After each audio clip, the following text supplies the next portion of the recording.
And ఇంకొకటి doctor, ఈ cancers గురించి ఎప్పుడు మాట్లాడినా మనము స్టేజ్ 1 అని వింటాము, స్టేజ్ 4 అని వింటాము, లేదా ఫైనల్ స్టేజెస్ అని వినేస్తాం. అరే మన జాతిలో అంటే మన చేతిలో నుంచి వెళ్ళిపోయింది, జారిపోయింది వాళ్ళు అని అంటారు. అంటే ఒక ఆర్గన్ తీసుకోండి డాక్టర్, సింప్లిసిటీ కోసం ఏదో ఒక ఆర్గన్, లంగ్ కానీ లేకపోతే ప్యాంక్రియాస్ కానీ ఏదో ఒక ఆర్గన్ తీసుకొని స్టేజ్ 1 అంటే ఏంటి, అది అక్కడి నుంచి స్టేజ్ 2 ఎప్పుడవుతుంది, స్టేజ్ 3 ఎప్పుడవుతుంది, 4 మాకు 4 వరకే తెలిసి ఇంకేమన్నా ఉంటాయా? ఓకే. దాని in general I think Rohit మంచి ప్రశ్న ఇది. ఏంటంటే మన డిస్కషన్‌లో this is a good conversation because స్టేజ్‌లు బట్టి రిజల్ట్ ఉంటదని అందరికీ తెలుసు. అడ్వాన్స్ స్టేజ్ ముదిరిపోయింది అనేది సర్వసాధారణంగా వింటూ ఉంటాం. ఎందుకు అంటే మన దేశంలో 70-80% క్యాన్సర్స్ స్టేజ్ 3, స్టేజ్ 4 డిటెక్ట్ అవుతాయి. అయితే లాస్ట్ స్టేజ్. వెరాస్ వెస్టర్న్ వరల్డ్‌లో అర్లీ స్టేజ్‌లో డయాగ్నోస్ అవుతాయి. సో దట్స్ ద రీజన్ అనమాట. సో నేను చెప్పేది ఏంటంటే ఫర్ ఎగ్జాంపుల్ అర్లీ స్టేజ్ అంటే లంప్ వరకే ఉంది, చిన్న లంప్ ఉంది. ఇప్పుడు బ్రెస్ట్ క్యాన్సర్లో up to 2 centimetres T1 stage అంటాము. 2 to 5 సెంటీమీటర్స్ ట్యూమర్ ఉంటే T2 స్టేజ్ అంటాము. ఓకే, మోర్ దాన్ 5 సెంటీమీటర్స్ ఉంటే T3 అంటాము. ఓకే, అలాగే స్కిన్ ఇన్వాల్వ్మెంట్ అయితే అంటే లేకుంటే నిప్పులు రిట్రాక్షన్ అయిపోయి లేకుంటే ఒక చొట్ట పడిపోవటము అట్లా వేరే పక్కన ఉన్న సరౌండింగ్ ఆర్గన్స్ ఇన్వాల్వ్ దాన్ని T4 అంటాము.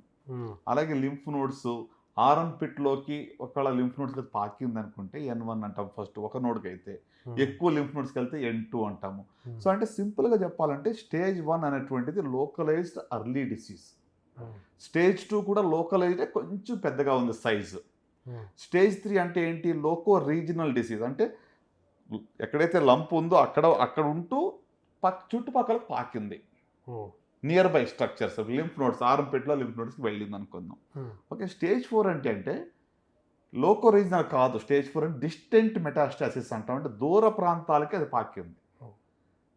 దూరంగా వెళ్ళడం అంటే ఫర్ ఎగ్జాంపుల్ బోన్స్కి వెళ్ళింది, లంగ్స్లోకి వెళ్ళింది. ఇప్పుడు బ్రెస్ట్లో నుంచి లంగ్స్కి వెళ్ళడము, బోన్స్లోకి వెళ్ళడము, లివర్లోకి వెళ్ళడము, లేకపోతే శరీరంలో వేరే భాగంకి వెళ్ళిందంటే దాన్ని స్టేజ్ 4 అంటాం. బ్రెయిన్లోకి వెళ్ళింది అనుకో. సో స్టేజ్ 4 అనేటువంటిది ప్రాక్టికల్గా చెప్తే ఇన్క్యూరబుల్. అంటే అన్ని చాలా చాలా ఆర్గన్స్కి ఆల్రెడీ వెళ్ళిపోయింది అది. లిమిటెడ్ డిసీజ్ ఉండి కొంతమందికి మాత్రమే కొంతమందిలో లిమిటెడ్ డిసీజ్ స్టేజ్ 4లో కూడా చాలా మందిలో మనం క్యూర్ చూసాం.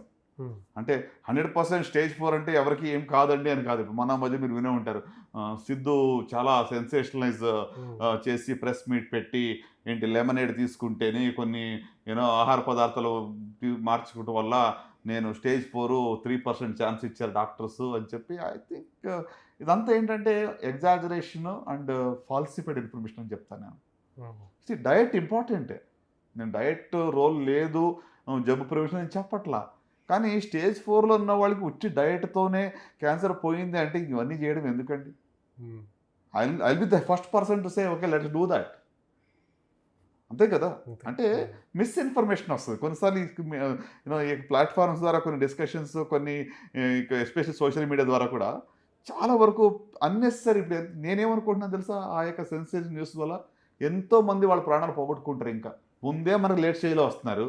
ఇప్పుడు ఏం చేస్తారు వాళ్ళు తెలిసా కూడాని, అది తిన్నాం ఇది తిన్నాం లెమనేడ్ తాగండి రకరకాలు ఎవరికి తెలిసింది వాళ్ళు చెప్తారు. అవన్నీ తీసుకుని ఇంకా మొదలు పెట్టుకుని వస్తారు. అప్పుడు మనం ఇంకేం చేయలేం. సో అంటే causing so much of damage అనమాట. అంటే మిస్ఇన్ఫర్మేషన్ కూడా ఇవ్వకూడదు. ఎస్పెషల్లీ ఈ ప్లాట్ఫామ్స్లో అథెంటిక్ ఇన్ఫర్మేషన్ వాట్ ఈస్ అంటే ఏది సెల్ అవుతుంది అది ఇవ్వకూడదు.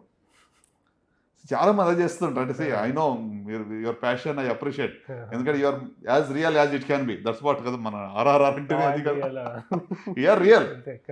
సో అంటే అన్నెసరీగా భయపెట్టద్దు, అన్నెసరీగా ఏదో ఒక క్రెడిట్ కోసమో లేకుంటే వ్యూవర్షిప్ కోసమో ఏదో. ఐ థింక్ దట్స్ నాట్, దానివల్ల చాలా డ్యామేజ్ ఉంటుంది. So coming back to stages గురించి మనం మాట్లాడుకుంటే స్టేజ్ 4 గురించి మనం మాట్లాడినప్పుడు దీని గురించి మాట్లాడుకున్నాం. కరెక్ట్. సో అర్లీ స్టేజ్లో ఒక modality of treatment is enough. Like surgery for example breast cancer stage 1లో చాలాసార్లు ఉట్టి సర్జరీ సరిపోతుంది, జస్ట్ ఆ పార్ట్ తీసేస్తే సరిపోతుంది లోకల్.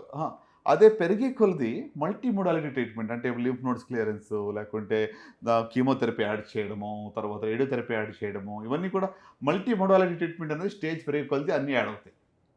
సో మనకి అర్లీ డయాగ్నోసిస్ అనేది చాలా ప్రాముఖ్యం. సో మొదటి 2 దశల్లో ఉంటే 90% and above cure rates. Stage 3 అంటే 70% వరకు ఉంది. స్టేజ్ 4లో 5 ఇయర్ సర్వైవల్ రేట్ యావరేజ్‌గా 30 to 40% ఉంటుంది. లైఫ్ స్పాన్ పొడిగిస్తాం గానీ but you are not guaranteeing a cure.